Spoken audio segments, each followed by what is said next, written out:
Assalamu alaikum to all of you.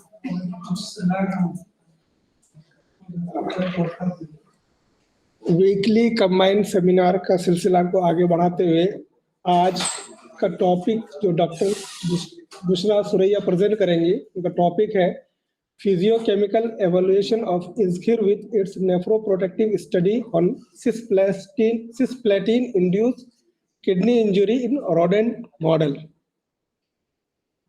Basically topic से ही पता चल रहा है और डिपार्टमेंट चूंकि अद्विया का है तो जाहिर सी बात है इसमें बहुत सारी चीज़ें हैं, जैसे पिछले लेक्चर में ये है। इससे मेरे ख्याल से इससे पहले जो सेमिनार हुआ था उसमें भी मेरे ख्याल से जो है वो अद्विया पे ही हुआ था। तो जो भी हो, अद्विया के रिलेटेड चीज़ें जो है वो जाहिर सी बात है मेरे लिए भी नहीं है, क्योंकि मैं इस डिपार्टमेंट से नहीं आता हूँ, तो मुझे भी बहुत कुछ सीखने का मौका मिलता है। और इस कंबाइंड सेमिनार का एक सबसे बड़ा फायदा यही है कि हम लोग अगरचे अलग अलग डिपार्टमेंट से हैं, बट एक कॉमनली प्लेटफॉर्म में आकर के हम लोग डिफरेंट डिपार्टमेंट्स के थॉट्स या उसमें बेसिकली रिसर्च किस तरह से होता है ये हम लोग जान पाते हैं। और इसका एहसास बेसिकली इसका जो मेन जो है कह सकते हैं कि इसका जो सबसे अहम जो रोल आपको समझ में आएगा जब आप यहाँ से निकल जाएंगे, खासतौर से जो पीजी हजरात है, और जब डिफरेंट मतलब इंटरव्यूज में जाते हैं तो जाहिर सी बात है वो आपसे आपके डिपार्टमेंट से रिलेटेड चीज़ें पूछते ही है, लेकिन कभी कभी हो सकता है कि जो एक्सपर्ट होता है और वो जिस डिपार्टमेंट से होता है वो उस अपने डिपार्टमेंट की तरफ उस चीज़ों को खींचता है। तो बहरहाल इस प्लेटफॉर्म का अच्छे से यूज़ करें। और जो आज का टॉपिक है इस पे डॉक्टर बुशरा जो भी प्रेजेंट करेंगे हम लोग उसको देखेंगे, और इसके लास्ट में जो है बेसिकली जो भी क्वेरीज होगी, तो चूंकि गाइड मुझे लगता है कि प्रोफेसर महफूजुर रहमान साहब हैं, अगर वो इस वक्त तो है नहीं, अगर वो आ जाते हैं तो वो क्लेरिफाई कर देंगे, अदरवाइज अगर वो नहीं आते हैं तो उनके अफसर्स में जो है डिपार्टमेंट वाले ही बेसिकली उसको क्लेरिफाई करेंगे। तो बहरहाल मैं बगैर ताखिर किए डॉक्टर बुशरा सुरैया को आवाज़ देता हूँ कि वो आए और अपना प्रेजेंटेशन पेश करें।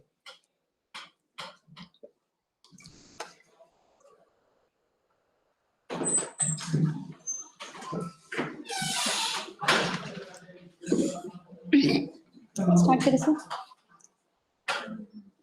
Respected principal, teachers and my fellow colleagues,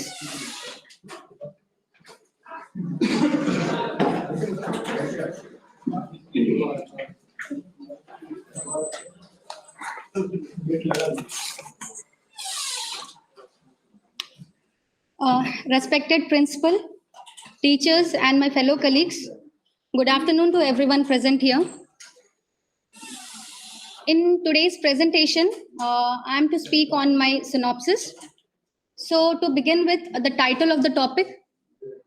The title of my topic is Physicochemical Evaluation of ISCAR with its nephroprotective effect on cisplatin-induced kidney injury in rodent model. So before I start with my presentation, I would like to present a gist of what is a preclinical trial. So basically, preclinical trial, also called as non-clinical trial, are laboratory tests of new drug substances or any medical devices, usually which is done on animal subjects. It is done to see whether the treatment is really effective and if it is safe to test on humans or not. The main goal of preclinical studies are to determine a drug's ultimate safety profile. So the main objective here is to collect the data and to submit it to FDA for IND filing. IND is investigational new drug filing. So moving on to what is the importance of preclinical trial.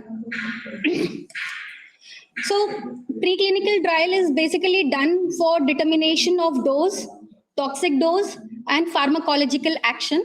So it is necessary to check the safety of drug on animals before we start it on human beings.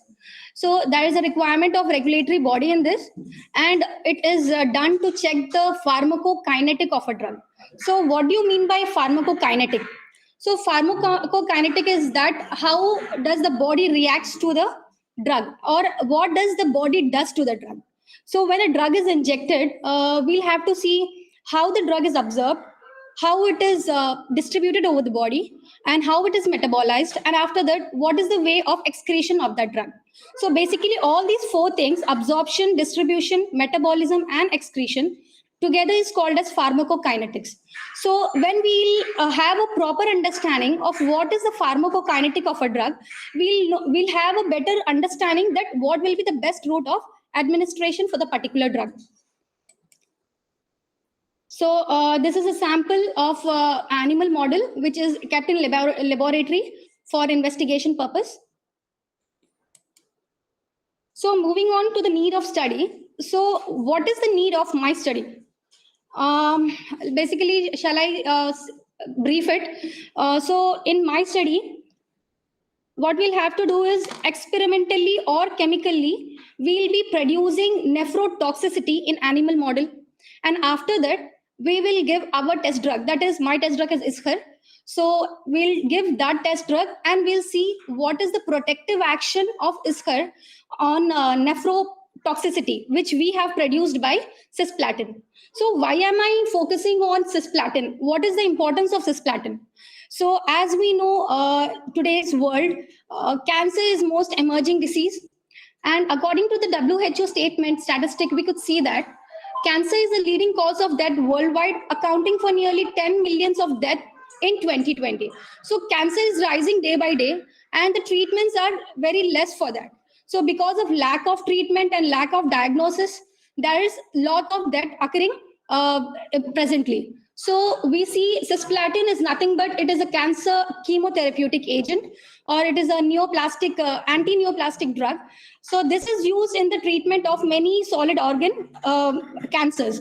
So many solid organ cancers like head, neck, lungs, testes, ovaries, and breast. So in all these cancer, this cisplatin is used as a chemotherapeutic agent. Now, what is the benefit of using this cisplatin? Why it is used when there is a presence of so much other drugs or so many other chemotherapeutic agents? So this is actually used because of two beneficial reasons. One is that it is very easily available, and the other thing is it is very cost effective when we compare to another chemotherapeutic agents. So, but despite of all these advantages, we have a very lacking character in this, that it produces toxicity in the body. So it produces ototoxicity, gastrotoxicity, myelosuppression, allergic reactions. So all these toxicities are present or occurred in the body due to the use of cisplatin.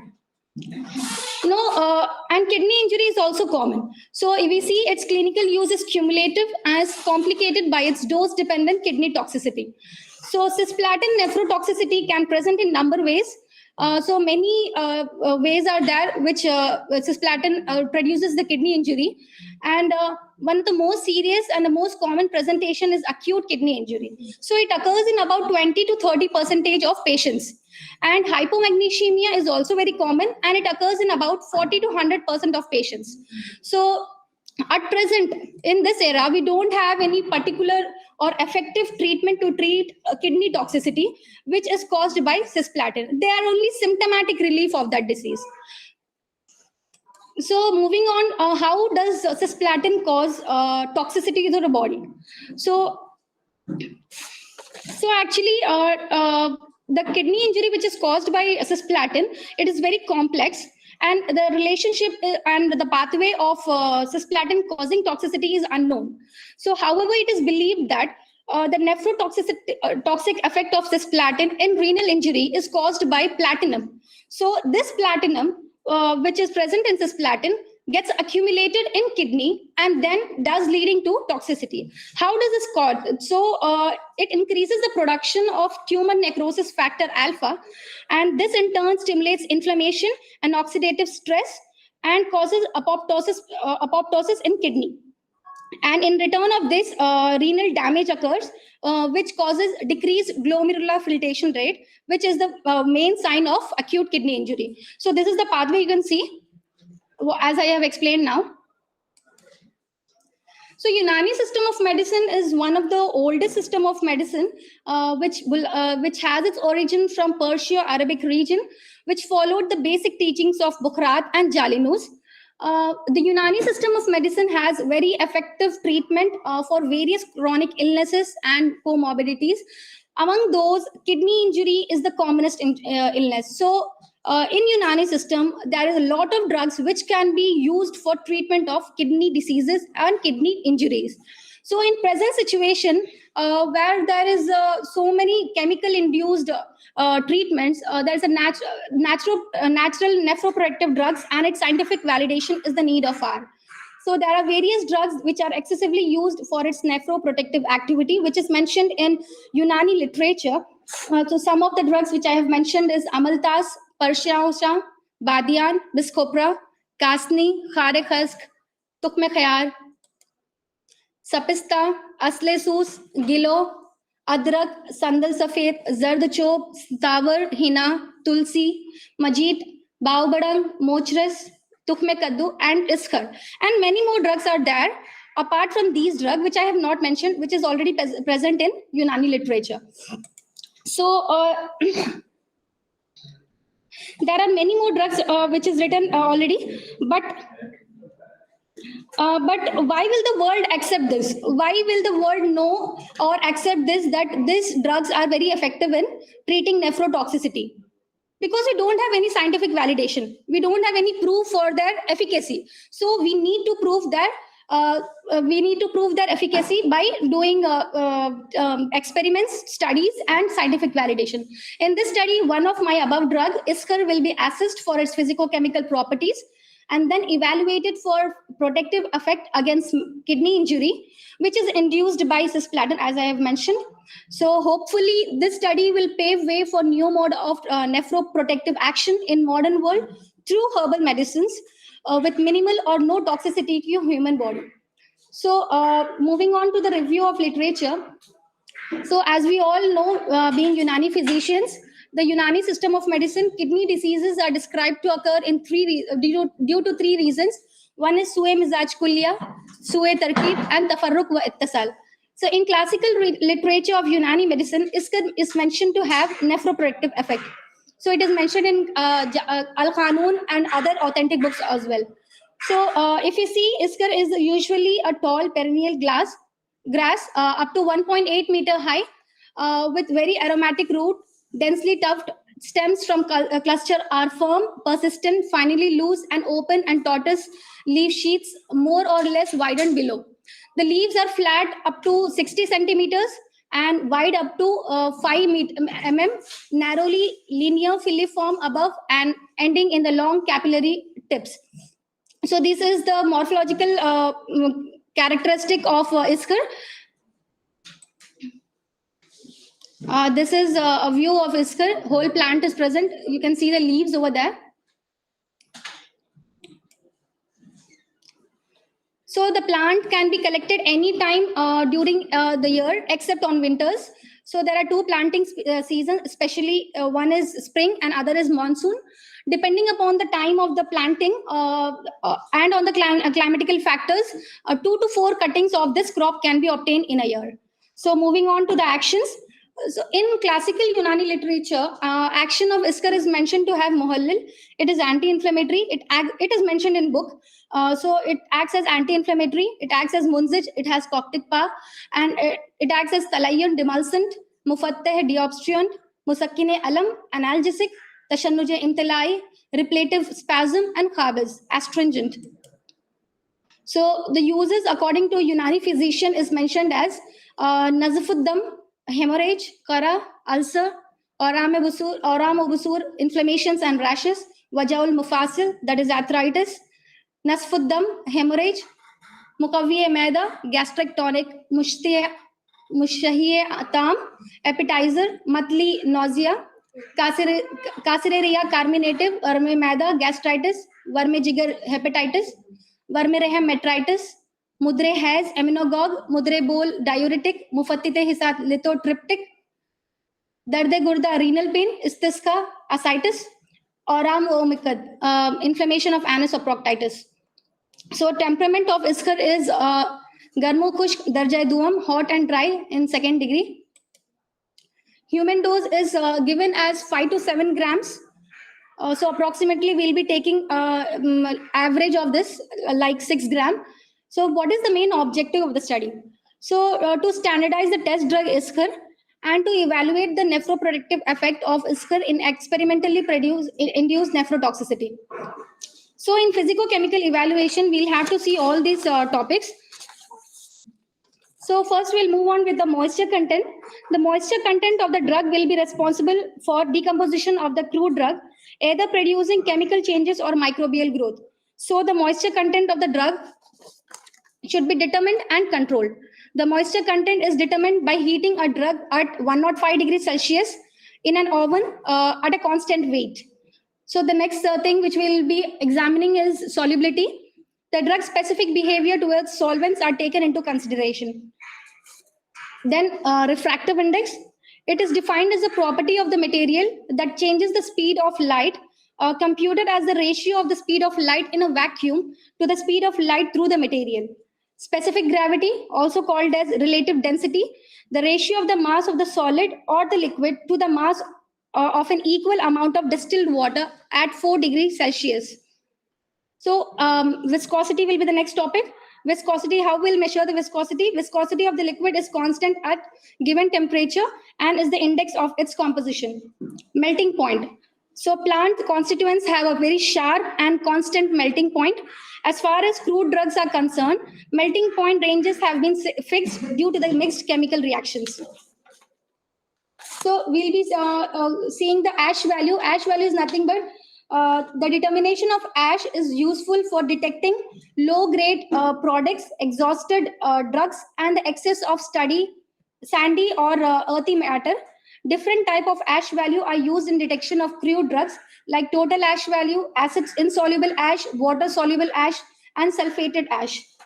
So we'll be seeing all these properties of ISCR, and we'll also be seeing what are the alkaloid contents in that and what are glycosides and tannin content in ISCR. So materials and method, the experiment will be carried out at PG Department Ilmul Adviya, Government Tibbi College and Hospital, Patna. Method of collection of drug, this drug will be procured from Herbal Garden of Government Tibbi College, or it will be purchased from local herbal drug store and will be identified by the pharmacognosist. So physicochemical evaluation of ISCR drug will be done under the guidelines of Unani Pharmacopoeia of India. So this is a view of how the animals will be kept in groups. So particular group of animals will be kept in particular groups like this, and they will be divided like this. So how the drug extraction will be done? The roots and leaves of ISCR will be collected, dried in shade, and grounded into fine powder, coarse powder. And the methanolic extract will be obtained from that powder and then dried and kept in airtight container for further study. So in this animal study, we'll be taking Weister strain of albino rats of weight around 150 grams to 200 grams each of either sex, and will be randomly selected for this study. All the animals will be purchased from Laboratory Animal Facility, Patna. 3 to 4 months old Weister rat will be used of either sex in the study. Before each experiment, the animals will be acclimatized for a week and housed in a clean polypropylene cages. Each animal will be kept in separate cage. The animal will be kept at room temperature 25 degrees Celsius, in humidity of 45 to 55%, 12 hours light and dark cycle, and with the standard diet and water ad libitum. The experimental protocols and the procedures of animal care will be in accordance with CPC-SCA guidelines. So this is free feeding, nothing but just I have mentioned water and food ad libitum. It is like, all the rats will be placed in this particular places where they will be free to, they will be allowed to have free feeding and water. This is a polypropylene cage in which the experimental animals are kept, and they will be kept in this cage for about 1 week for acclimatization. That means that they will be given a very particular surrounding to adjust themselves in this environment. So animal dose, the dose of the test drug will be calculated extrapolating the human dose by conversion factor of 7 for rats. Methodology, In this, how the nephrotoxicity will be produced. How we'll produce nephrotoxicity in rats? So nephrotoxicity will be induced by injecting a single dose of injection cisplatin 5 mg per kg body weight intraperitoneally in healthy rats. So this injection cisplatin, which is a chemotherapeutic agent, this will be given in rats as toxic dose or toxic drug. So how is the dose calculated for rats? So adult human dose is 6 grams, as I have already told. Average will be 6 grams. Then average adult weight is 60 kg. Formula for conversion of conversion factor of 7 for rats. Human adult dose into 7 divided by average adult weight. So is equals to 6 grams into 7 divided by 60 per kg. And finally, it will be 0.7 gram per kg body weight.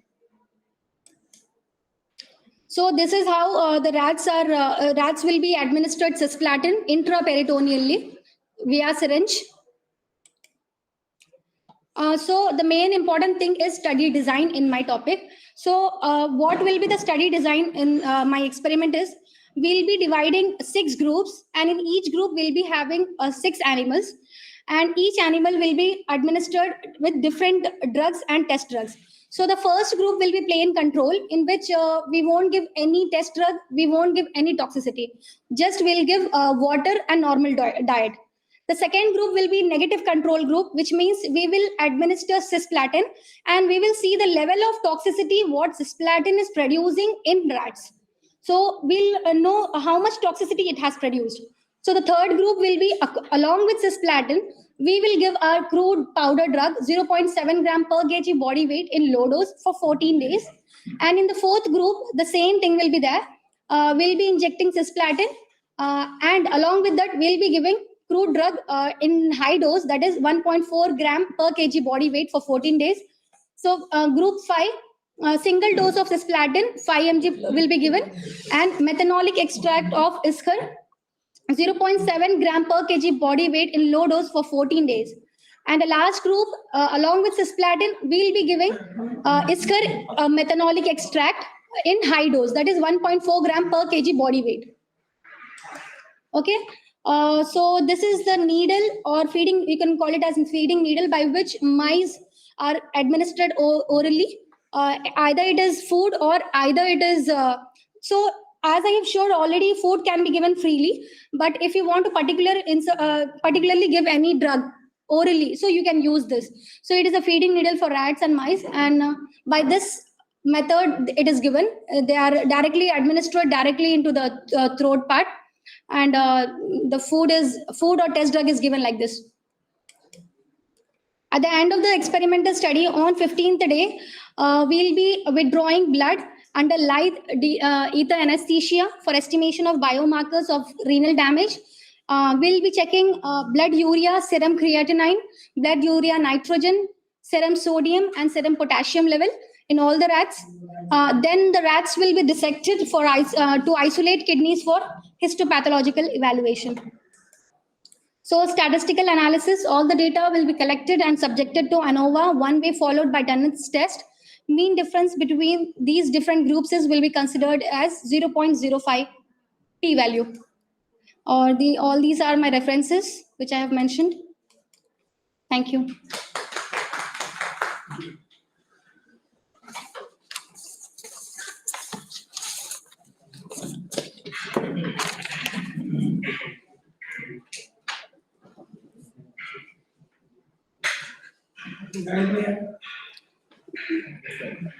मैं call की थी sir, नहीं है नहीं I have informed sir. महफूज sir है sir.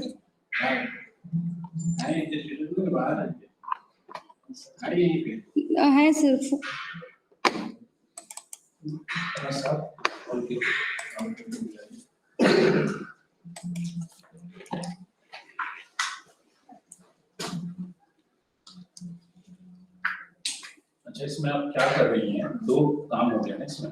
Yes sir. Physiochemical evaluation हो गया. Yes sir. दूसरा किडनी पर प्रोटेक्टिव एक्टिविटीज देंगी. यस दे रहे हैं. सो बेसिकली मेरा स्टडी जो था वो सिस्प्लैटिन इंड्यूस नेफ्रोटॉक्सिसिटी पे था सर, बट बिफोर वो स्टार्ट करने से पहले जो हमारा जो टेस्ट ड्रग है इसकर, उसका तो कैसे भी हम लोग को फिजिको केमिकल इवैल्यूएशन करना ही पड़ेगा सर। पहले से नहीं किया हुआ है क्या? आपने स्टडी नहीं सर्च किया कि वो किया हुआ है सर, लेकिन बिफोर स्टार्टिंग हम लोग को तो उसका एग्जामिनेशन करना। स्टैंडर्ड पैरामीटर से की हुई है अगर, तो आप जबरदस्ती का इंस्टीट्यूट पे बर्डन डाल रहे हो, मशीन्स नहीं है हमारे पास, इतने सारे कहाँ से करेंगे? है कि नहीं? वो जो केमिकल इवैल्यूएशंस में निजाम साहब कितनी मशीन लगेगी? हमारा लैब नहीं है, एनिमल तो हम बात कर रहे हैं, लैब तैयार नहीं हमारे पास, तो फंस जाएंगे डबल स्टडी करने का। दूसरी बात, ऑलरेडी जब उसकी स्टडी हुई है, केमिकल एक्टिविटी जो है उसका अवेलेबल है, क्वेश्चन है मेरा इसको इसमें जाने की जरूरत कैसे नेफ्रोप्रोटेक्टिव एक्टिविटीज देगी। सो वील अटेस्ट के वेदर जो टेस्ट ड्रग कर रहे हैं हम लोग वो वाकई में वो इसकर ही है विद सेम स्पीशीज एंड आप ड्रग आइडेंटिफाई करके लीजिए, जिस आइडेंटिफाई करेंगे सर, बट वील सी। पहले स्पीशीज को चूज कर दीजिए आप। Yes sir, we'll be choosing the same species, but still we have to send for Reason why we are choosing repeating, why we are repeating this drug process, physicochemical evaluation study का होना चाहिए। क्यों कर रहे हैं जबरदस्ती का? आप भी क्यों इन्वॉल्व हो रहे हैं इस प्रोसेस में? ऑलरेडी हुआ हुआ है, करेंगे वीडियो केमिकल इवैल्यूएशन में क्या कहते हैं किसान एक्टिविटीज सर वो क्या है कि बैलेंस सेनाइजेशन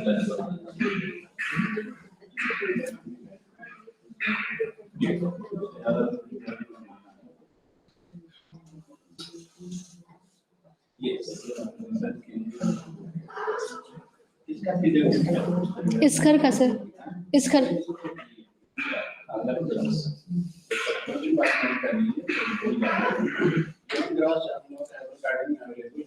जी सर।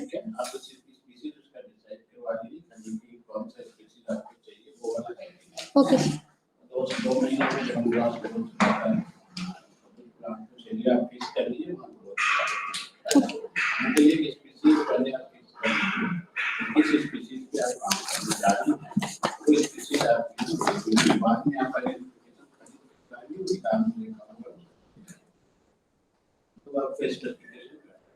नाम पता है, स्पीशीज हमसे पूछ लीजिए कि स्पीशीज है कि नहीं है, नहीं तो वो आगे करवाएंगे।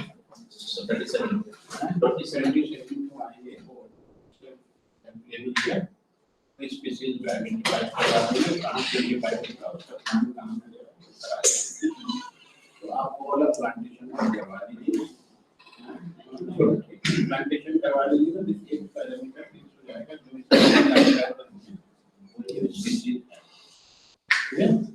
मार्केट में नहीं मिलेगा। किताब में मिल जाएगा, जमीन में नहीं मिलेगा।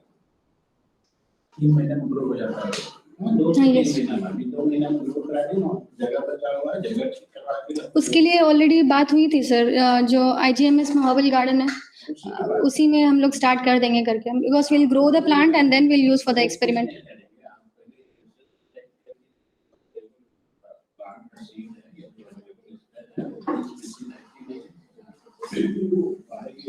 बताने के देख के भी बता देंगे आपको, ठीक है ना?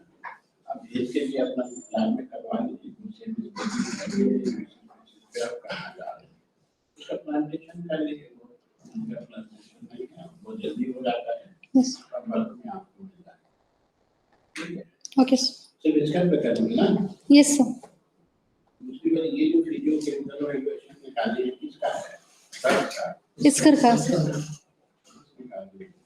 सर, ये लैब में टेस्ट होगा सर ये सारे। इंडियन फार्माकोपिया का जिसका रेफरेंस इसके अलावा बहुत सब जी सर। इसके अलावा नहीं सर, मैंने वो सर ने बोला था कि बस सेलेक्टेड रखना है, इसलिए ये सर को जितना जानकारी होगी उससे नहीं होगा। फार्माकोपिया डिसाइड कर दिया है वो ना होगा जी सर के कहने से स्टैंडर्ड डिसाइड होगा। एक तरफ आप रेफरेंस देते हो इंडियन फार्माकोपिया का, इंडियन फार्माकोपिया में जितना कम से कम डिसाइड कर लिया है वो न रहेगा, ये ब्रिटिश पीरियड का है। पढ़ लीजिए आप नेट को उठा लीजिए ना, इंडियन फार्माकोपिया उठा लीजिएगा, डॉक्टर टेस्ट के इवैल्यूएशन में है नहीं आएगा क्या मतलब उसमें 2-4 का सब मान लेना फिर उसको क्या किया जाएगा नहीं है जी सर। जब वो सब उसमें से नाम नहीं सुने होंगे तो क्या किया जाएगा, उस स्टैंडर्ड से हटा दिया जाएगा। ऐसा ही सब लोग बात करते हैं इंडियन टर्मिनोलॉजी स्टैंडर्ड बुक्स आप उठा के देखेंगे नेट पे होगा व्हाट द टेस्ट में भी जो है आज के डेट में इंडियन टर्मिनोलॉजी के हिसाब से कौन कौन टेस्ट की वैल्यूएशन के यूज किया जाता है उसमें लिस्ट आगे लगी हुई है। चार करेंगे दो तो नहीं करोगे, ऐसा थोड़ी होता है। उसके बाद में किस लैब में करेंगे? हाँ लैब हमारे पास होना चाहिए। अब ये है कि वो टेस्ट लोग कहाँ करेंगे, ये दूसरा मसला आएगा। पहले तो मुझे मालूम होना चाहिए कि कौन मुझे टेस्ट करना है, फिर हम ये एवेलुएट करेंगे कि वो टेस्ट हम अपने लैब में क्या कर सकते हैं और बाहर के लैब में। ठीक है, उसके लिए कुछ नहीं आपको करना है, वही तो बता रहे। जैसे ही आप स्पीशीज डिसाइड कर लेंगे, पहले ये स्पीशीज को आइडेंटिफिकेशन के लिए आप देख लेंगे। ठीक है, वो टेस्ट करके आपको उसका प्राइस दे देगा रिपोर्ट जो है। अभी का स्पीशीज जो भेजेंगे ना वो पूरा आपको आईपी के हिसाब से पूरा इवैल्यूएट करके वो भेज देगा। ओके ठीक है, प्राइमरी हो गया आपको, आपने कंप्यूटर कर दिया, उसको भेजने से जब आप अपने यूज कीजिएगा उससे पहले एक बार सैंपल भेज दीजिएगा। सेम स्टैंडर्ड आता है, ये सब बाहर से करा दीजिए, मेहनत करने का कोई जरूरत नहीं। ये आपका सब्जेक्ट नहीं है ना, तो सब्जेक्ट क्या है, टॉपिक का रिसर्च आप कर रहे हैं या क्या है basic topic nephroprotective effect, protective drugs. आपके स्टैंडर्डाइजेशन ऑफ ड्रग का टॉपिक नहीं है ना, वही पर उसके क्यों पड़े हुए हैं। कम टू योर टॉपिक जो है तो इसको हटा देते हैं। हटाएंगे कितना रीजन उसका वो है ना, ये उसका फिक्स है ना कि इतना कोई भी ड्रग यूज करोगे इंजन पर में पहले जो है टेस्ट करना, ये वही दवाई यूज हो रहा है कि नहीं। आप कुछ और यूज कर रहे हो वो अर्ली को इसका चाहिए तो कौन मान लेगा उसे, तो मान लेगा क्या दुनिया नहीं मानेगा। पूछेगा ना कि इसका तो जो आपने जो इसका आपने लिया था उसका फिजियोकेमिकल स्टैंडर्ड क्या था। ऐसा थोड़ी करेंगे मेरे को प्रोफेसर साहब ने जानते थे इसलिए मैंने छोड़ दिया, ऐसा कोई रिसर्च होता है क्या? तो आप कहोगे कि इंडियन फार्माकोपियल स्टैंडर्ड में जो स्टैंडर्ड है वो उसकी टेस्ट कराए है, तो ये थर्ड आपके लैब का है जाएंगे, थर्ड लैब का ये ना चाहे आप करो चाहे किसी को सर्टिफाइड लैब से आप टेस्ट करा, वन टाइम टेस्ट करना ना, क्योंकि सिंगल ड्रग है आपका, सिंगल ड्रग है ना, जी सर। एक बार कराएंगे, यूज करने से पहले आपको दो बार कराना होगा, एक बार प्लांट साइड करने से पहले, लगाने से पहले, एक बार जब प्लांट ग्रोथ करके निकल जाएगा, जब आप यूज करने जा रहे हो उससे पहले कटिंग करके भेज देंगे, तो टेस्ट रिपोर्ट आ जाएगा सर्टिफाइड लैब से। कौन बनेगा? महफूज से बात कर लो सर, मतलब बुलाने के लिए सर, यहाँ गाइड है मेरे सर वो। नहीं है वो, पोस्टर बनवाने। मेरी बात समझ में आएगी? जी सर। ऐसी बात तो मैं नहीं कह रहा, जो बहुत बड़े साइंस के रेफर करने अंडरस्टूड सर।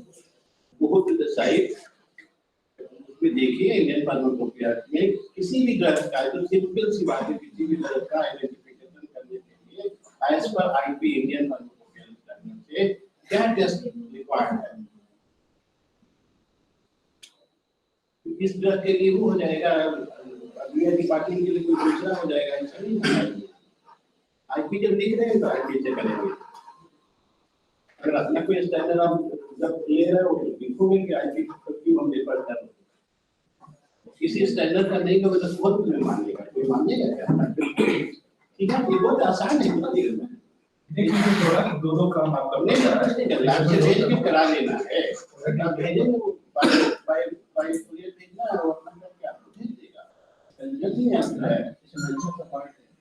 हाँ करना है, एडमिट विल यू आइदर आप करो चाहे कोई सर्टिफाइड लैब से करा लो, बात लिखी है ना।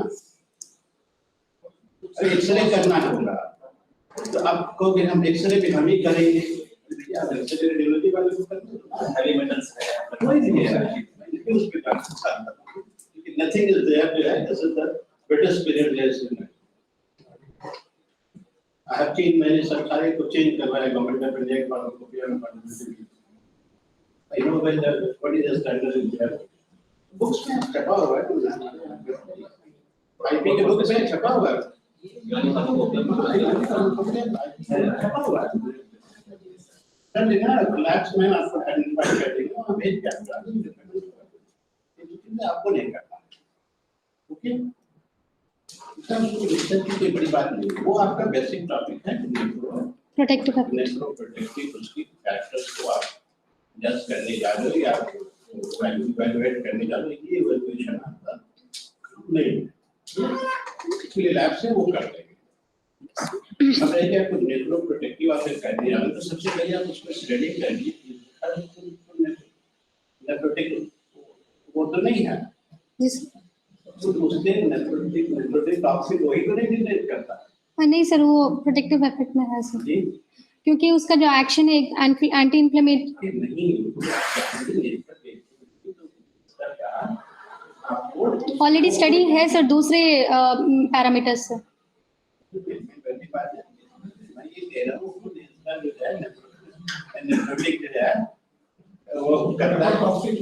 नहीं है सर। अपने में भी नहीं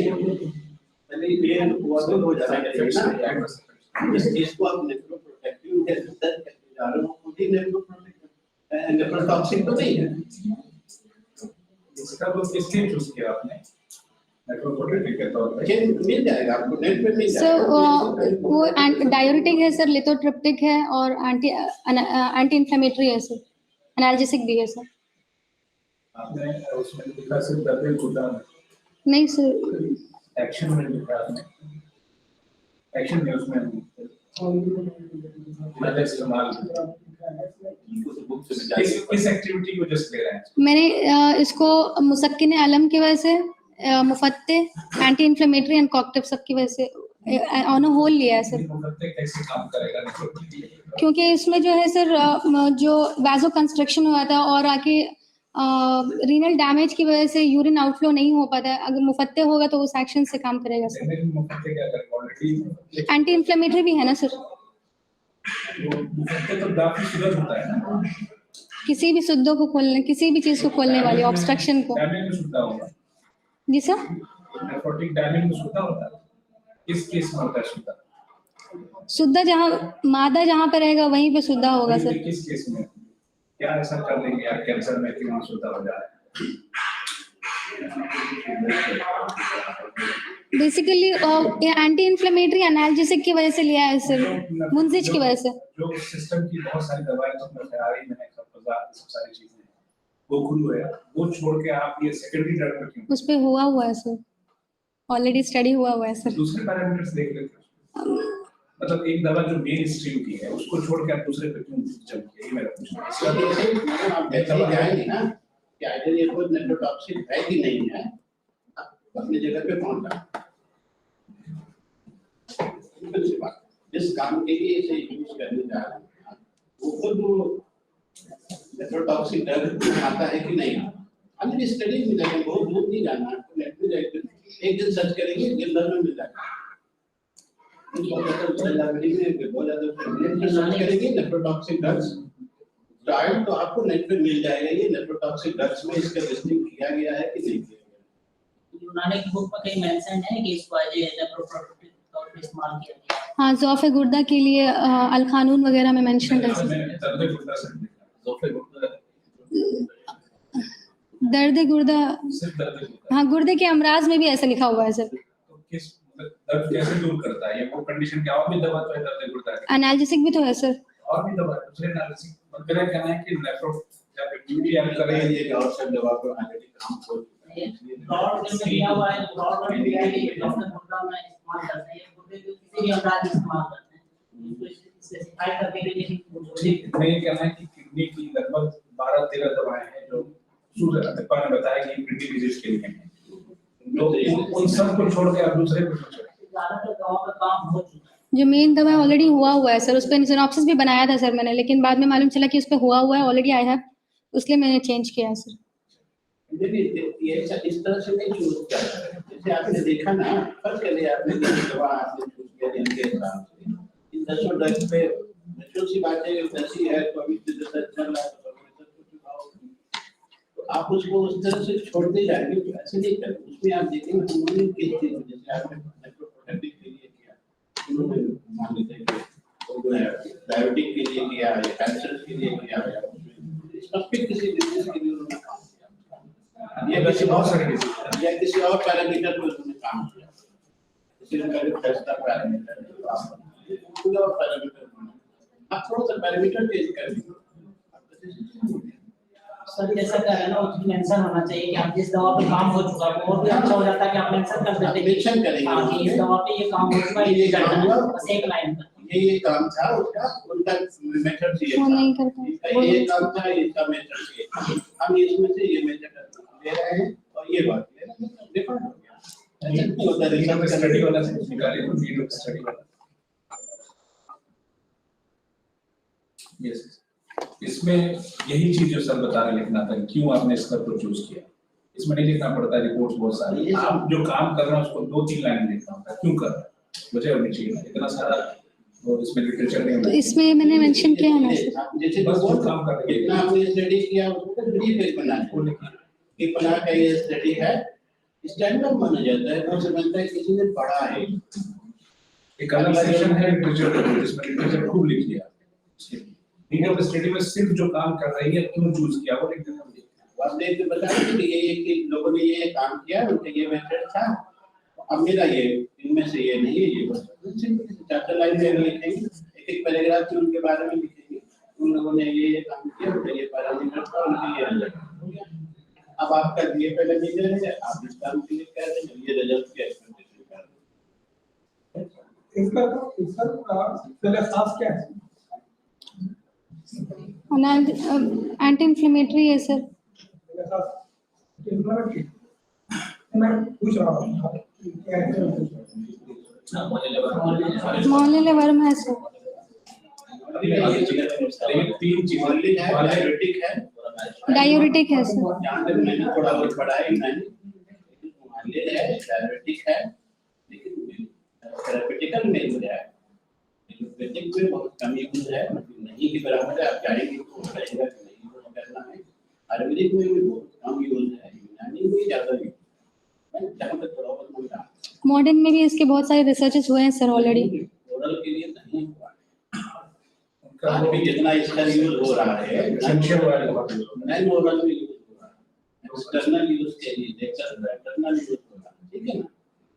इंडिया में वर्ल्ड का सबसे बड़ा प्रोड्यूसर है इसका जो है इंडिया, दुनिया में दूसरा नंबर है इसका प्रोडक्शन, लेकिन उसका यूजेज मैंने कम इसका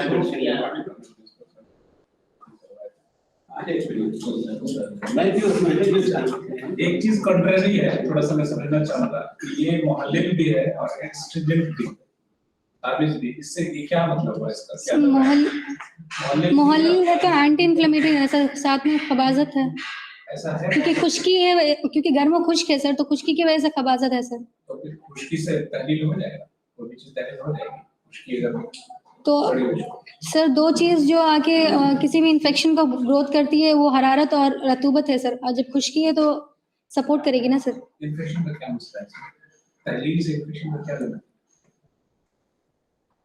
कॉन्ट्रैक्टिव कह सकते हैं, रिड्यूस हो सकता है। एंटी इन्फ्लेमेटरी या फिर ऐसा तो इन्फेक्शन, सोर्स ऑफ इन्फेक्शन के लिए। क्वेश्चन ये है कि ये दोनों अगर किसी कॉन्ट्ररी आ है तो क्या ये वो कुव्वते काबजा है जो काबिज के तौर पर इस्तेमाल करते हैं या कुछ और? ऐसा बुक्स में मेंशन है सर, हम लोग को फिर फर्दर स्टडी करना है सर। नहीं, मैं इसलिए बता रहा हूँ कि इसकी खुशबू होने के, खुशबूदार है, हल्की दवा है, सरायत बहुत तेज है इसकी, और चूंकि ये वो भी है आपको वैसे तो मोहल्ले की, इसकी वजह से जिगर के नुस्खे में इसका इस्तेमाल होता है।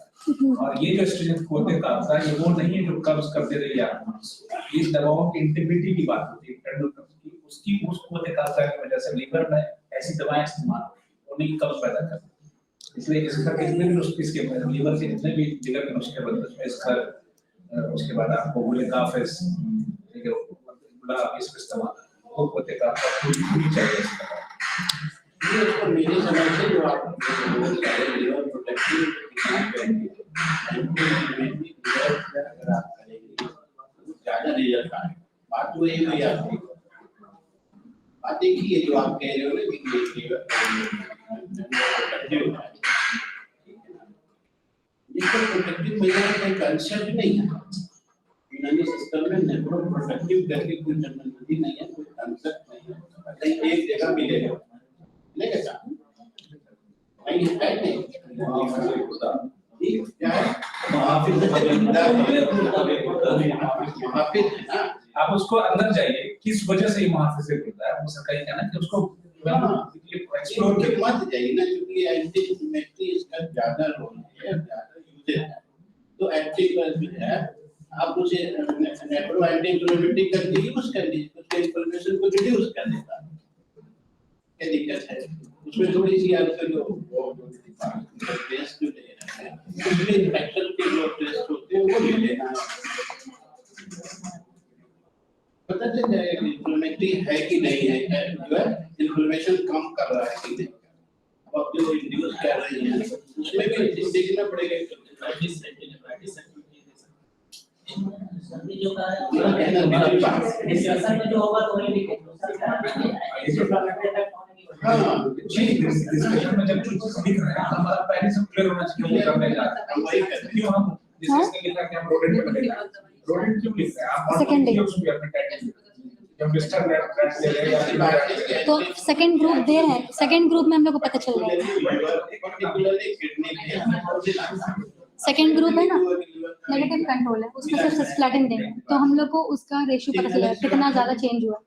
दूसरा ये ग्रुप जो आपने बनाया है अच्छे ग्रुप, तो आपका ये नेगेटिव कंट्रोल में आप सिस्प्लेटिन से इंड्यूस करते हैं, किडनी इंजरी करनी है। और सिस्प्लेटिन यूज होता है ज्यादातर कैंसर कीमोथेरेपी एजेंट के तौर पे। ये आप सिस्प्लेटिन ह्यूमन बीइंग को कीमोथेरेपी करते हैं तो उससे नेफ्रोटॉक्सिसिटी बहुत कॉमन है, लोगों को किडनी खराब हो जाता है। ठीक है ना? Yes sir. तो आप जो ट्रीटमेंट कर रहे हैं जैसे कि आपका group 3rd 4th 5th 6th है, ठीक है, जैसे सिंगल डोज पर किडनी इंजरी किया, उसके बाद आपका जो भी यूरिया क्रिएटिनिन जो भी पैरामीटर है उसको बढ़ाया, फिर आपने अपनी दवा देके देखा कि मेरी दवा कितनी इफेक्टिव है। यही है। यस तो मैं बताने का मतलब ये है कि आप ऐसा क्यों चाह रहे हैं कि जो पेशेंट अगर पहले हम कीमोथेरेपी जब देते हैं पेशेंट को उसका गुर्दा खराब हो फिर हम उसको ट्रीट करें, तो बेहतर ये नहीं होता कि पहले हम इस पेशेंट का कीमोथेरेपी करेंगे तो आपका नेफ्रोप्रोटेक्टिव के तौर पर ये भी तो देख सकते हैं कि पहले उसको आप अपनी दवा दे दीजिए ताकि फिर देखें कि सिस्प्लेटिन से जो इंजरी हम कर रहे हैं वो ना हो। तो बेहतर है कि आप इंजरी करने के बाद देख रहे हैं तो आप पहले एक ग्रुप ये बना दीजिए। सवाल समझ रहे हैं कि नहीं? अंडरस्टूड सर, ग्रुप ऐड करना है तो कर सकते हैं सर, लेकिन वो ज्यादा बेटर होगा। वो treatment and toxicity side by hand जाने के लिए ऐसा है सर।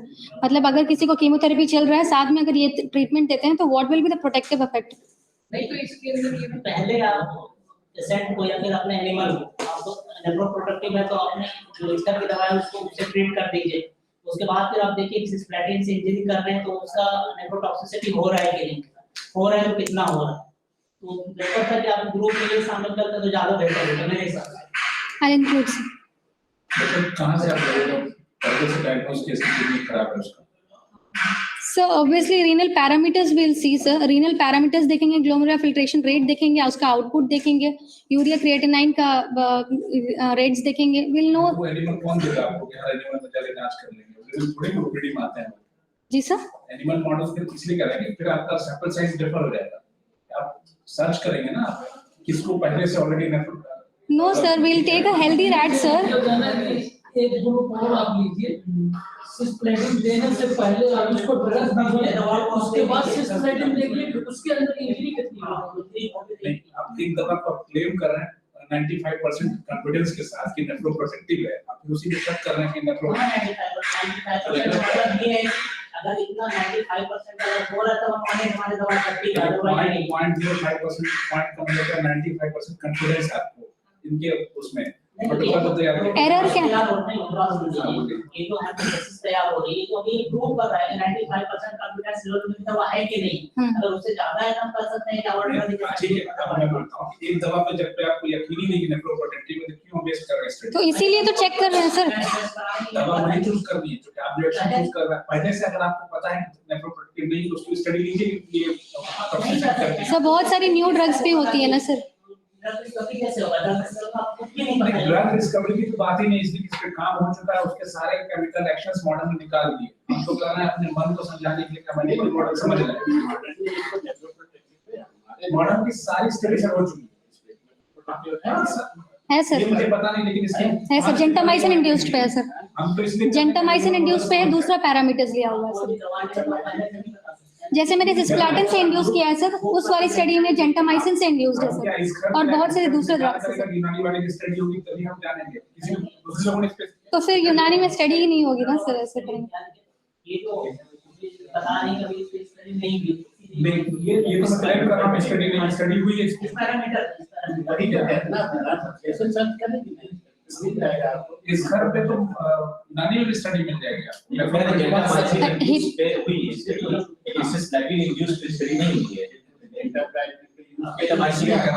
वो चेंज हो जाएगा, स्टडी हुई है। क्या बता रहे हो? आप बताइए। तो उसमें प्रोटेक्टिव इफेक्ट दिखाया है सर, जिसमें यूरिया क्रिएटिनाइन 70 या 80 में ये हो गया था सर, फिर वो ड्रॉप होके 10 मतलब 56 या 58 तक आ गया सर। जी सर। जेंटामाइसिन से पहले जेंटामाइसिन से नेफ्रोटॉक्सिसिटी प्रोड्यूस किया, फिर एस्कर दिया दूसरे एक्सट्रैक्ट पे सर, जैसे मैंने मेथनॉलिक एक्सट्रैक्ट लिया है और क्रूड लिया है, उन्होंने हाइड्रो अल्कोहलिक लिया था सर और दूसरे फॉर्म में लिया है, और फिर उस एक्सट्रैक्ट को उसने दिया और उसके बाद उसका इफेक्ट कैसा आया सर। तो उसमें डिक्लाइन था सर यूरिया एंड क्रिएटिनाइन में। सेफ्टी पैरामीटर उन्होंने दिया था फिर दवा का कुछ क्या इफेक्ट? जी सर। सेफ्टी पैरामीटर्स में कुछ और मतलब कि उस दवा की सेफ्टी पैरामीटर्स कुछ हुआ था उसका इस घर का उस स्टडी का? नहीं, बहुत सारी स्टडी है सर इस के ऊपर, मुझे पर्टिकुलर कौन सी स्टडी के लिए है ना, बहुत सारे तो यही पूछना चाह रहे हैं कि वो मैं किसी में ये मैंने बताया नहीं सर नेफ्रोप्रोटेक्टिव ही के तौर पे यूज किया गया सर। ये हिपैटोप्रोटेक्टिव भी यूज किया गया है सर। वो तो नहीं क्रिएट करता है ये नहीं सर, नहीं सर। मेरा अभी भी एक्चुअली स्टडी है लेकिन नेफ्रोप्रोटेक्टिव एक ब्रॉड यस ठीक है, यदि है करने में आसान ये करना चाहिए, इसलिए कोई टॉस बड़ा नहीं मिलता। आप नेफ्रोटॉक्सिक के साथ नेफ्रोप्रोटेक्टिव के साथ एंटी इन्फ्लेमेटरी इफेक्ट उसका अगर देखते हैं तो एलोपैथिक में एंटी इन्फ्लेमेशन का कोई कंसेप्ट नहीं, ऑटोमेटिक होगा अलग कर देंगे तो इंजरी है उनके पास, ठीक है, ऑटोमेटिक इंजरी होगा या फिजिकल इंजरी होगा या इन्फेक्शन होगा, ये तीन इंजरी है। और इनके कहते हैं कि side of the that motion के लिए रिफ्लेक्ट जहां पे इसका इफेक्ट होगा वो पोर्शन इन्फ्लेम, तो उस इन्फ्लेमेशन पे वो बात नहीं करती, उस कॉजेस को वो निकालने करते हैं ताकि दूर हो जाए। मेरे यहाँ ऐसा नहीं है, मेरे यहाँ तो क्या जाता है रुद्रा टावर होगा तो नहीं कहा उसने, उसके कॉजेस उसने बताए किन किन हालात में हो सकते हैं, यही ना हमारी किताबों में दिया तो हमसे उनके लैंग्वेज में ये बात करी कि इन दवाइयों को देने से वो इन्फ्लेमेटरी इफेक्ट इतना कम हो गया। एक मैंने एस्टैब्लिश किया कि एंटी इन्फ्लेमेटरी इफेक्ट होता है इसका है, और उसके बदले में मैंने कैसे किया कि उनके पैरामीटर को आप जो कह रहे हैं नेफ्रोप्रोटेक्टिव एक्शन मतलब बढ़ गया है जैसे और लोग, तो आप कंपेयर करोगे तो उसमें और इसमें जो है डिफरेंट हो जाएगा, तो आपको कहने को मिल गया होगा बहुत बड़ा रिसर्च तो नहीं करने का, अभी तो हाइपोथेटिकल छोटा सा स्टडी करने का तो थोड़ा सा अलग हो जाएगा। मेरा अपना चलिए देखो हमेशा अपने आप के क्या मिलेगा क्या आप ही अपने पैरामीटर पे जब काम करोगे तभी कुछ मिलेगा, जब अपने पैरामीटर से बाहर चले जाओगे तो कुछ नहीं मिलने वाला, क्योंकि वो सब ऑलरेडी बहुत सारे काम किए। आपको आसान लगता है कि वहां से कॉपी पेस्ट कर देंगे और जैसे लिख देंगे तो हो जाएगा, क्यों आसान जो आसान क्यों नहीं किया गया वो तुम भी कुछ भी कर दोगे तो माइलस्टोन बढ़ गया, जहाँ जीरो वर्क है अगर आपने कुछ भी काम किया तो माइलस्टोन आपको मिला ना, और जहाँ ऑलरेडी कुछ लोगों ने काम किया है तो उससे अलग हटके जब करोगे तब कुछ नया तुम्हें माइलस्टोन मिलेगा। तो हमेशा वो टारगेट क्यों न ले जिसमें कि कोई काम नहीं हुआ है, जीरो चले जगह से भी बढ़ेगा तो एक इफेक्ट मिल जाएगा। पैरामीटर वही रहा, सिर्फ इन्फॉर्मेटिव पैरामीटर होगा, देख लेना है उनके नेफ्रोटिक इंफॉर्मेशन होते हैं तो क्या क्या मतलब पैथोलॉजिकल चेंजेस आते हैं, मिला हुआ कॉस्ट आएगा, डिफरेंसेस होंगे उसमें, रेसिडुअल्स आएंगे वो मिल जाएंगे, वो जोड़ दोगे तो खत्म हो गया, दोनों हो गया एक साथ। क्या क्या है बताओ नेफ्रोटिक इंफॉर्मेशन में क्या क्या पैथोलॉजिकल आएगा? ब्लड यूरिया आएगा, ब्लड यूरिया आएगा, सीरम क्रिएटिनिन, ये इम्प्लीमेंटिंग कंडीशन हाँ इंप्लीमेंटेड सीरम क्रिएटिनिन और ब्लड यूरिया नाइट्रेट। तो उससे ब्लड यूरिया ही टेस्ट है, ब्लड यूरिया नाइट्रेट पूरा होता है, तो ब्लड यूरिया में 2.1% डिवाइड करेंगे ब्लड यूरिया नाइट्रेट। दूसरी बात एल्बुमिन, एल्बुमिन पास होगा, कास्ट मिलेगा, उसके बाद ब्लड सेल्स में देखना पड़ेगा आरबीसी क्या है। के लिए तीन चीजें जरूरी है ना, there should be a protection of cost for and blood नहीं होगा ना, जब भी इन्फ्लेमेशन कहीं भी होगा, पेरिफेरल डैमेज होगा, जब पेरिफेरल डैमेज होगा तो रेसिडुअल सिक्रीशंस होंगे वहाँ पे, या एंड वो पास होगा, व्हाइट सेल्स पास होंगे, डैमेज होगा एंड रेड कॉर्पस सेल पास, एक दिन है उसमें तीन तक जोड़ दोगे तो इम्प्लीमेंटिंग प्रूव हो जाएगा, दिक्कत की बात सिंपल सा है, बहुत मोटा मोटा है, किसी पर सर्जरी आज किया जा सकता है, कॉस्ट आ रहा है कि नहीं आ रहा है, एल्बुमिन आ रहा है कि नहीं आ रहा है, और उसमें जो है वो सिंपल सा है, इम्प्लीमेंटिंग का बहुत सिंपल टेस्ट है, काम नहीं है, बहुत टेस्ट नहीं, तो सिंपल पैरामीटर किसी लैब में करा लोगे, कोई भी एक पैरामीटर लैब तो आपको नहीं मिल जाएगा, इतना लैब नहीं मिलता, आप ह्यूमन में कर लेंगे, निकल लैब में होने के बाद हम तो पैथोलॉजिस्ट को दे दो, आप दे दो रिपोर्ट दे देंगे, टॉप ले लेंगे, अच्छा ये था सीपीसीएसई गाइडलाइन में कौन करेगा एनिमल स्टडी? जो एनिमल हैंडलिंग का 6 मंथ कोर्स किया हुआ है सर, आप गाइड करेंगे, आप असिस्ट कर लेंगे सर किसी को एनिमल हाउस से। नहीं इसका खतरनाक कोई पता नहीं, गाइडलाइन पढ़ा है 6 मंथ कोर्स करना चाहिए सर बिफोर एनिमल हैंडलिंग, लेकिन अभी हमारे कॉलेज में मैंने स्टार्टिंग में बोला था सर इस बात के बारे में, एंड आपके सामने भी बोला था सर। तो गाइड रख लीजिए उनके यहाँ से बैठने, हाँ या सुपरविजन में रख रहे हैं सर, तो आपके यहाँ कोई किया या फिर वहाँ उसको रखिए, सुपरविजन में रख रहे हैं सर, एक एनिमल हाउस से, वेटनरी से एक रख रहे हैं सर। रख रहे हैं।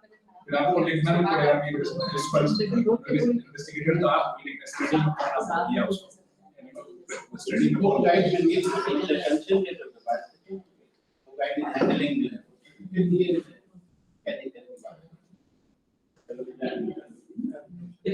है, इसमें जरूरी है कि एनिमल स्टडी में को गाइड या गाइड आपका एनिमल ट्रेनिंग लिया हुआ हो, डिपार्टमेंट का कोई भी को गाइड होगा ना, जितना हैंडलिंग वेटनरी और ये वेटनरी किए हुए हैं तो The root and leaves of discuss will be collected. तो आप root like leaves का like कितना quantity लेंगे ये तो मेंशन होना चाहिए। फुल प्लांट लेंगे सर, फुल प्लांट लेंगे सर, होल प्लांट लेंगे सर। प्लांट में जितना भी root आ हाँ जैसे इस सबका एक्सट्रैक्ट लेंगे सर, जो whole plant leaves and roots, क्योंकि ज्यादातर देखा गया है कि जो मुंजज और उस तरह का प्रॉपर्टी है वो बी खेसकर में ही ज्यादा पाया जाता है सर, तो इसलिए हम लोग होल प्लांट लेंगे सर। आपके यहाँ जो है यूनानी में उसका जड़ भी है, तो इसीलिए सर बी खे मॉडर्न में जड़ का यूज नहीं होता है, कोई स्टडी नहीं हुआ है, मेरे स्टडी में रूट्स का है सर। एक पे स्टडी है जितना है,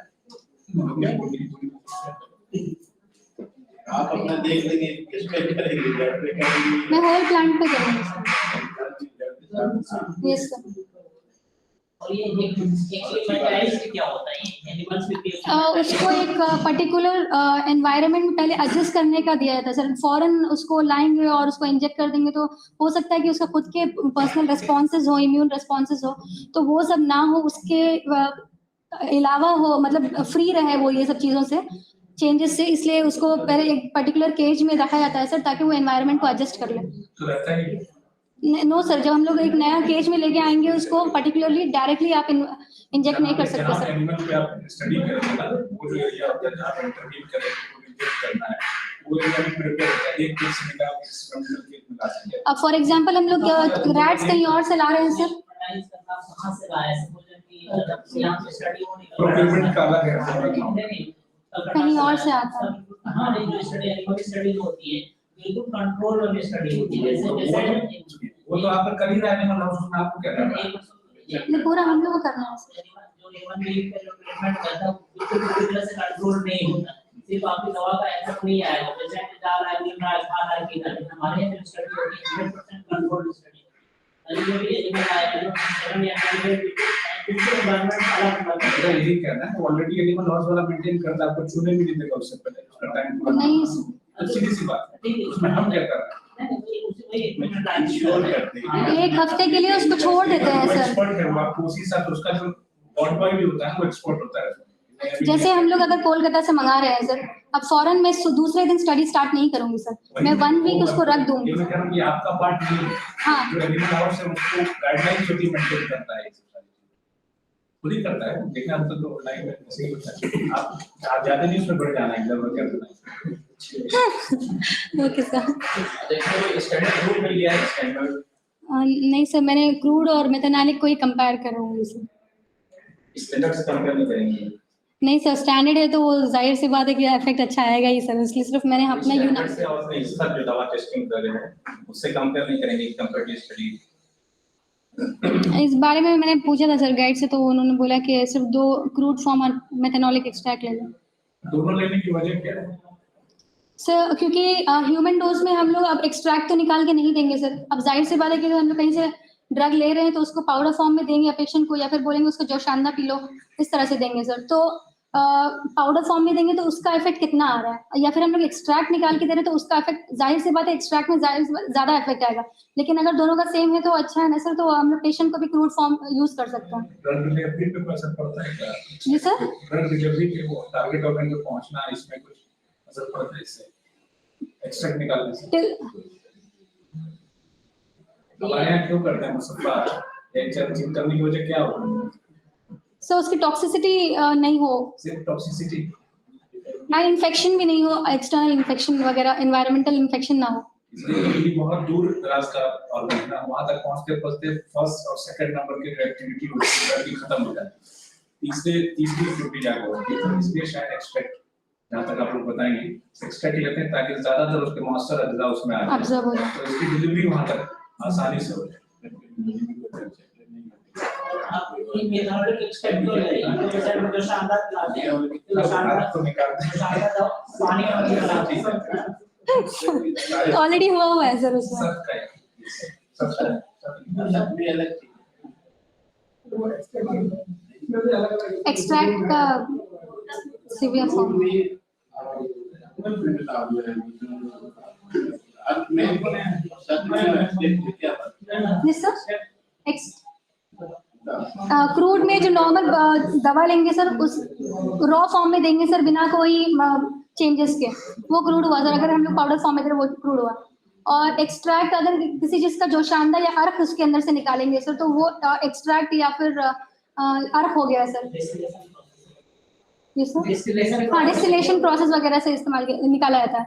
और फिर अगर उसको हम लोग बहुत ज्यादा मतलब उसमें ज्यादा हीट देके उसका जो वाटर कंटेंट उसको हटा देंगे और उसमें वेपराइजेशन के प्रोसेस से अगर उसको हटा देंगे, तो जो मेन दवा बचेगा, ओनली वो फॉर्म बचेगा ना सर, वो सत होता है सर। डिस्टिलेशन हाँ। लिक्विड में जाएगा वो तो जो ड्राई वाला पार्ट है वही है, सब्लिमेशन तो बिल्कुल डिफरेंट है। सॉलिड चीज को आप गरम करोगे वो सिलेक्ट राइस इसको कहते हैं क्रूड एक्सट्रैक्ट। का क्रूड एक्सट्रैक्ट और आप जो एक्सट्रैक्ट करते हो निकालते हो, दोनों के एक्सट्रैक्ट में क्या फर्क है? क्या उसको भी एक्सट्रैक्ट ही कहते हो ना? पानी में खौला लिया, छान लिया, वो जो एक्सट्रैक्ट है। वो जो क्रूड एक्सट्रैक्ट जो जर्नल ये जाके देखो ना, हर्बल क्रूड एक्सट्रैक्ट इसे कहेंगे, और तुम्हारा जो है निकलता है, दोनों में क्या डिफरेंस है? ये कुछ नहीं सर। इस वाले क्रूड एक्सट्रैक्ट जो मॉडल में इस्तेमाल होता है सर, वो क्या होता है, 4 ये है सर, जैसे एक्सट्रैक्शन एजेंट्स है सर, जैसे मेथनॉलिक एक्सट्रैक्ट हुआ, एक्वस एक्सट्रैक्ट हुआ, एथनॉलिक एक्सट्रैक्ट, उसका पेट्रोलियम ईथर, इस तरह के ये होते हैं सर एजेंट्स। इससे हम लोग जो है उसका एक्सट्रैक्टिव पावर पूरा वैल्यू पूरा निकालते हैं सर। उस वाले अब फॉर एग्जांपल मेरा ड्रग इस्कर है तो इस्कर को मैं मेथेनॉलिक एक्सट्रैक्ट में निकालने की कोशिश करूंगी और उसमें जितना भी जो लिपिड सॉल्युबल है वो सारा आ जाएगा सर। अगर मैं एक्वस में कर रही हूँ, अगर कोई ड्रग वाटर सॉल्युबल है तो उसका जितना भी कंटेंट है ज्यादा आएगा सर। इसी तरह से एक्सपेरिमेंट में निकलता है। गुड एक्सट्रैक्ट जो आपके मिल जाएगा, वो जो तुमने एक्सट्रैक्ट जो आप बता रहे हो वो कंट्रोल एक्सट्रैक्ट मींस ये कि अल्कोहल में जो डिजाइन फंक्शन से वो डिजाइन बच गए या वाटर सॉल्युबल है वो डिजाइन वो बच गए। जो एक्सट्रैक्ट आखिरी दौर में जो होता है उसका होल एक्सट्रैक्ट बोला जाता है। होल एक्सट्रैक्ट उसमें तुमने जो निकालने में क्या फर्क है, तुमने जो निकाला वो एक रेशियो में नहीं निकाला। वहाँ वो बताते हैं कि ग्रोथ को 1 kg ग्रोथ को अगर होल एक्सट्रैक्ट में निकालोगे तो कितना परसेंटेज आप 75% चाहिए 80% है, तो उसमें जो वोलेटाइल पोर्शन है वाटर सॉल्युबल है वो निकल गया, जो वोलेटाइल है वो निकल गया, बच गया क्या 90%। तो ये बताते हैं that is the whole extract 90% है, मतलब उसका जो है ना ये 90 टाइम्स जो है फालतू चीजें उसमें से निकल गई है। 90 kg की बजाय 1 kg से यूज करना, दैट इज कंप्लीटली होल है। वो उसी तरह वही कोड है, कुछ भी उसमें से निकाला नहीं गया है, कोई ऐसा चीज उसमें नहीं डाला गया जो कि उसके किसी भी इंग्रेडिएंट को जो है डिसॉल्व कर देता हो या वो उसको वो कर देता हो। सिर्फ उसके मॉइस्चर निकाल लिए गए और उसको सॉलिडिफाइड करने की कोशिश किया गया, that is called as coal है। और ये जो आप कहते हो ना कंट्रोल एक्सट्रैक्ट बोलते हैं, वाटर सॉल्युबल है अल्कोहल सॉल्युबल है जो बीएस आप इस्तेमाल करते हैं। मैं जो एक्सट्रैक्ट की बात करूं दूसरी एक्सट्रैक्ट होता है, तो आप ही का जो होल एक्सट्रैक्ट है वही एक्सट्रैक्ट है। फर्क क्या है उसमें डिजाइन जो वोलेटाइल है वो निकल गया, मॉइस्चर से वो निकल गया, जो ऑक्सीडेट बच गया वो होल एक्सट्रैक्ट उसका वो कहते हैं 90% है। मींस ये कि 1 kg की बजाय 90 kg की बजाय 1 kg है। और सेम उसका इफेक्ट वही है जो आपके ग्रोथ का है। प्लस क्या है कि ग्रोथ में जो एडिशनल चीजें मिली होती हैं, आपको डस्ट है, बैक्टीरिया है, ये है, वो सारी वो एलिमिनेट कर देते हैं। ये आप ना कंट्रोल एक्सट्रैक्ट कहलाता है, जिसे आप बोल रहे हैं। अगर मैं सॉलिड सॉल्यूशन में डिसॉल्व करेंगे, वाटर डिसॉल्व करेंगे, जो भी बेस आप इस्तेमाल करें।